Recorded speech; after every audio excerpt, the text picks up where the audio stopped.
ওনার আত্মা যেন শান্তি কামনা করি। এই জায়গাগুলোতে মানুষ ভয়ে সন্ধ্যার পর বেরোতে পারতো না। আরশোলা খাওয়ার বুদ্ধি আছে মানতেই হবে। এই হচ্ছে গিয়ে আমাদের গ্রাম বাংলার বেকার তৈরি কারখানা। Hi guys, good morning, welcome back to my new video. তো গাইস, আমি গ্রাম বাংলায় বাস করি। আর গ্রাম বাংলাতে বেকার তৈরি কারখানাটা কীরকম চলো তোমাদের দেখাই। ওই যে দূরে একটা আটচালার মতো দেখতে পাচ্ছ, খড়ের ছাউনি দিয়ে দুটো ছেলে বসে আছে। এই হচ্ছে গিয়ে আমাদের গ্রামে বেকার তৈরি কারখানা। আর বাকি শুধু পরিবেশটা দেখো, সুন্দর গাছের নিচে পুকুরের পাড়ে একটা সুন্দর একটা মাচা তৈরি করে গেছে। আর ছেলেরা এসে এখানটায় সারাদিনে ফোন আর বিভিন্ন রকমের বাজে সব আলোচনা নিয়ে ব্যস্ত থাকে। এই হচ্ছে গিয়ে আমাদের গ্রাম বাংলার বেকার তৈরি কারখানা।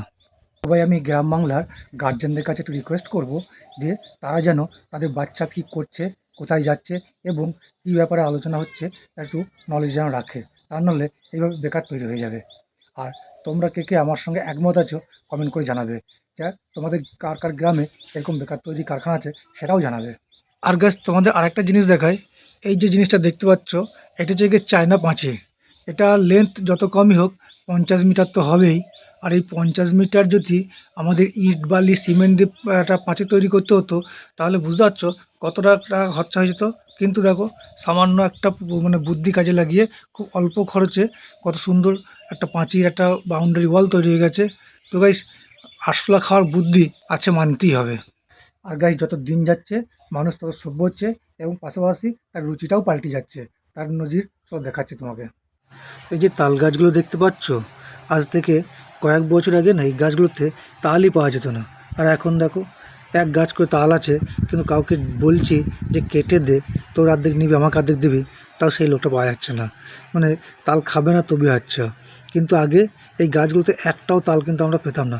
সব লোকে এসে রাতেরবেলাতেই কেটে খেয়ে নিত। আস্তে আস্তে মানুষের রুচিবোধগুলো সব পাল্টে গেছে যে তাল খাবে। গাইস, মেহনত কাকে বলে দেখো। মানে একটু করে রোদ খাওয়াচ্ছে আর আবার সেই কঠিন রোদে দাঁড়িয়ে দাঁড়িয়ে এসে তেলগুলোকে আবার নড়িয়ে নড়িয়ে তেলগুলোকে বার করছে। তো আবার একটু রোদ খাওয়াচ্ছে, আবার নড়াচ্ছে, এইভাবেই তেল বার করতে হয়।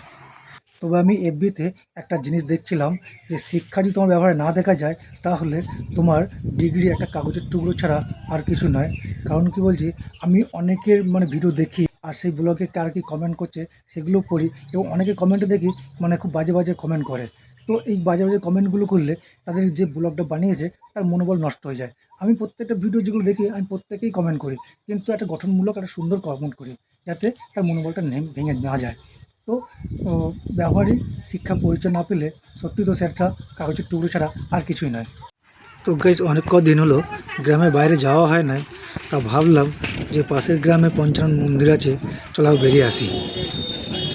আর তাছাড়া মেন যেটা সেটা হচ্ছে কি কিছু পার্সোনাল কাজের জন্য আর সেরকম সময় হয়ে ওঠেনি।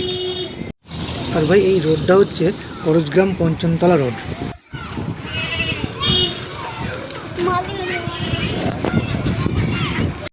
আর ভাই, লাইভ হয়তো আসি ওই দূরে দেখতে পাচ্ছ কি সুন্দর বাচ্চারা ক্রিকেট খেলা করছে।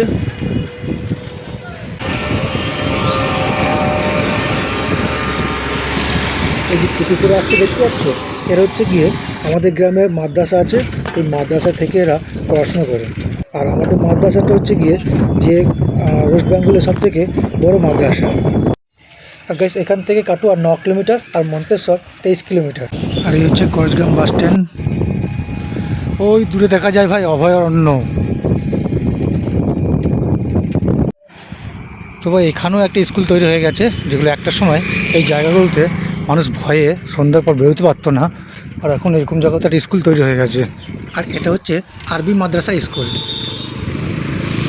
গাইস, এই সেই খতরনাক ব্রিজ, যে ব্রিজটার নাম শুনলে সন্ধ্যার পর মানুষ আর এই ব্রিজটা পার হতো না।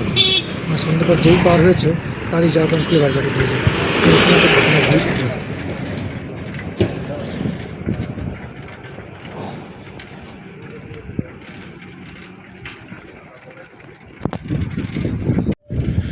তো ভাই, আগের সরকার এই একটা জিনিস খুব ভালো করেছে।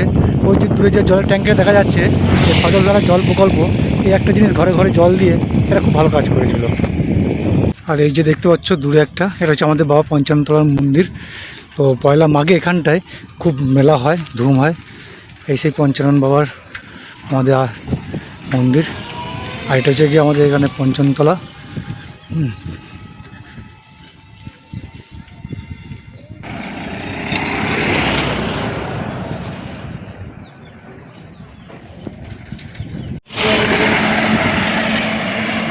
কে মারা গেছে জানি না, যাই হোক, তো ওনার আত্মা যেন শান্তি কামনা করি। তো ভাই আজকের ভিডিওটা এই পর্যন্ত। যদি ভিডিওটি ভালো লাগে একটা লাইক করে দেবে এবং চ্যানেল নতুন হলে সাবস্ক্রাইব করে দেবে। Thanks for watching.